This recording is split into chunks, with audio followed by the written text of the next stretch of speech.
This is Inside Indiana Business Radio for the morning of Tuesday, March 12th, 2024. I'm Alex Brown. Farmer sentiment nationwide rose slightly in February, according to the latest Purdue University CME Group Ag Economy Barometer. But James Mintert with the Purdue Center for Commercial Agriculture says many concerns remain among farmers regarding their farm's financial performance. The change has really come about with respect to the larger percentage of people who are now choosing lower crop and/or livestock prices as a big concern.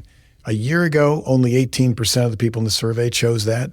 This month, that was up to 28%. That's as high as it's been. Purdue says the percentage of farmers worried about farm profitability has tripled since last October.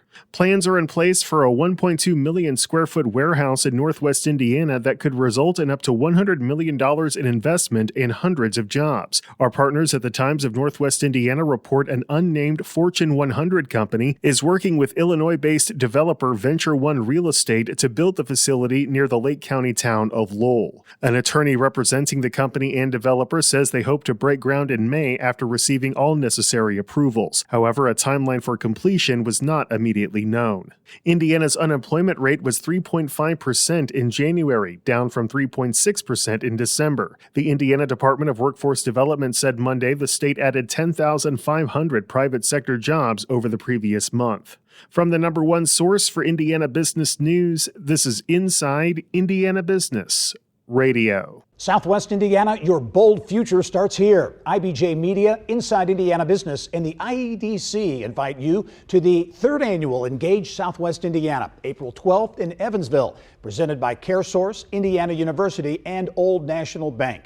Connect with fellow business and community leaders, discover programs aligned to your region's unique needs, and walk away with bold new thinking for Southwest Indiana's future growth. RSVP now at ibj.com/engage. Do you want to lose 5 or 10 pounds to fit into that fancy tux or party dress? Eli Lilly and Company has a new message for you. Don't take prescription weight loss drugs for vanity. The Indianapolis-based drug maker, which makes weight loss drug Zepbound and diabetes drug Mounjaro, recently aired a new 30-second spot just ahead of the Academy Awards to underscore the message. The reminder comes as demand for the drugs is threatening to overwhelm the company. The U.S. Food and Drug Administration database that tracks drug shortages said there will be limited availability of several types of doses of Mounjaro at least through this month. So far, it doesn't list Zepbound, which contains the same active ingredient but in different doses. The two drugs are big sellers in the growing class of GLP-1 drugs, which regulate appetite and stomach emptying. Some people have referred to them as miracle drugs for the ability to help patients shed up to 20% of their body weight. However, in an open letter last week, Lilly said it stands against the use of the drugs for cosmetic weight loss. Last month, Lilly reported that Mounjaro jumped into second place among the company's drugs for revenue.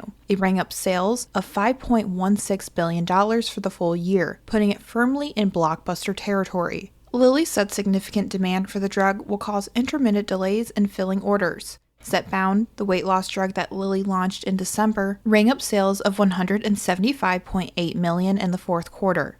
Kate Sharon, Inside Indiana Business Radio. Mom Water, the canned cocktail launched in Indiana 3 years ago, has increased its distribution to the New England region and is now available in retail stores in 36 states. Case sales of Mom Water, a fruit-infused vodka water with no carbohydrates, sugar, or carbonation, increased 53% last year to more than 743,000, the company said. Mom Water's retail presence increased 54% in 2023 from the prior year, with entries into major retailers such as Walmart, Meijer, and Kroger. Founded by Jill and Bryce Morrison, Mom Water launched in the Du Bois County town of Ferdinand in 2021 and is manufactured in Indianapolis. The company expects to sell more than 1.25 million cases as it enters its fourth year. Former Purdue Research Foundation President Dan Hasler is this week's guest on the Business and Beyond podcast with Gary Dick, presented by PNC, a weekly conversation with high-profile Hoosiers in business, sports, and entertainment, and beyond. Available now from your favorite podcast provider. I'm Alex Brown for Inside Indiana Business Radio on Demand.